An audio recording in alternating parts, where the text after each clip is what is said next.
प्रिय भक्तगण, आज हम आपको एक कथा का श्रवण करा रहे हों जो सुनने मात्र से आपके जीवन में सुख संपत्ति और धन की वर्षा होगी। तो चलिए कथा को प्रारंभ करते हैं। भगवान शिव माता पार्वती से कहते हैं, प्रेम क्या है?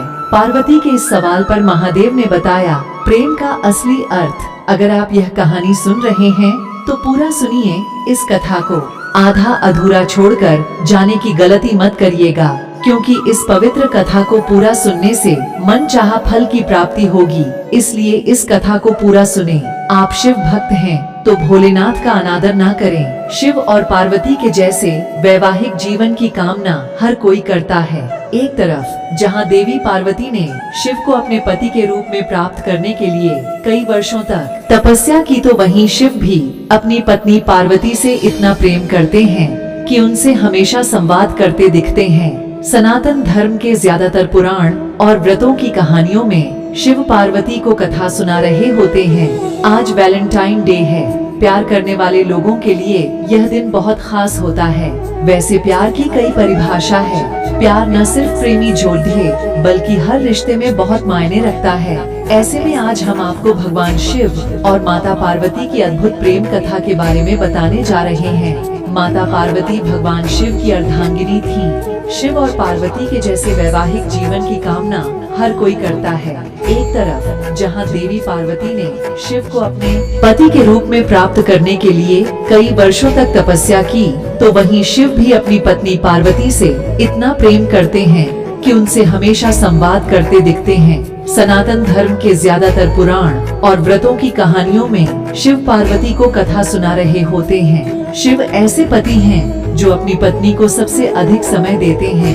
भगवान शिव का पत्नी के लिए प्रेम किसी तीसरे के सोचने समझने की परवाह नहीं करता, लेकिन जब भी पत्नी को कोई चोट पहुंचती है तब उनके क्रोध में सृष्टि को खत्म कर देने का ताप आ जाता है। देवी पार्वती नित्य ही अपनी जिज्ञासाओं को शांत करने के लिए महादेव से अलग अलग प्रश्न पूछती और उन पर चर्चा करती हैं। एक दिन उन्होंने देवों के देव महादेव से पूछा, प्रेम क्या है? प्रेम का रहस्य क्या है? इसका वास्तविक स्वरूप क्या है? इसका भविष्य क्या है? माता पार्वती द्वारा प्रेम से जुड़े इन सवालों को सुनने के बाद महादेव ने कहा, प्रेम के बारे में तुम पूछ रही हो पार्वती। प्रेम के अनेकों रूप को तुमने ही उजागर किए हैं। तुमसे ही प्रेम की अनेक अनुभूतियां हुई। तुम्हारे प्रश्न में ही तुम्हारा उत्तर निहित है। फिर शिव की बातें सुनकर माता पार्वती ने कहा, क्या इन विभिन्न अनुभूतियों की अभिव्यक्ति संभव है? महादेव बोले, सती के रूप में जब तुम अपने प्राण त्याग कर दूर चली गई, मेरा जीवन, मेरा संसार, मेरा दायित्व सब निरर्थक और निराधार हो गया।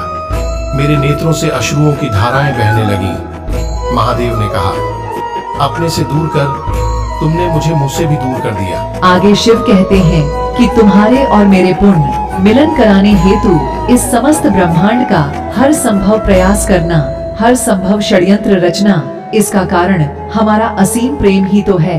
तुम्हारा पार्वती के रूप में पुण्य जन्म लेकर मेरे एकांकीपन और मुझे मेरे वैराग्य से बाहर निकलने पर विवश करना और मेरा विवश हो जाना, यही तो प्रेम है। शिव जी कहते हैं कि जब तुम अपना सौंदर्यपूर्ण ललिता रूप, जो अति भयंकर भैरवी रूप भी है, उसका दर्शन देती हो, और जब मैं तुम्हारे अति भाग्यशाली मंगला रूप, जो कि उग्र चंडिका रूप भी है, उसका अनुभव करता हूँ, जब मैं बिना किसी प्रयत्न के तुम्हें पूर्णतया देखता हूँ, तो मैं अनुभव करता हूँ कि मैं सत्य देखने में सक्षम हूँ। जब तुम मुझे अपने संपूर्ण रूपों के दर्शन देती हो और मुझे आभास कराती हो कि मैं तुम्हारा विश्वास पात्र हूँ, इस तरह तुम मेरे लिए एक दर्पण बन जाती हो, जिसमें झांककर मैं स्वयं को देख पाता हूँ कि मैं कौन हूँ। महादेव कहते हैं कि तुम अपने दर्शन से साक्षात कराती हो और मैं आनंद विभोर हो नाच उठता हूँ और नटराज कहलाता हूँ। यही तो प्रेम है,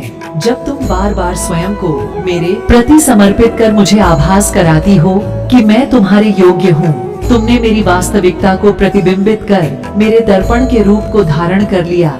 यही तो प्रेम है पार्वती।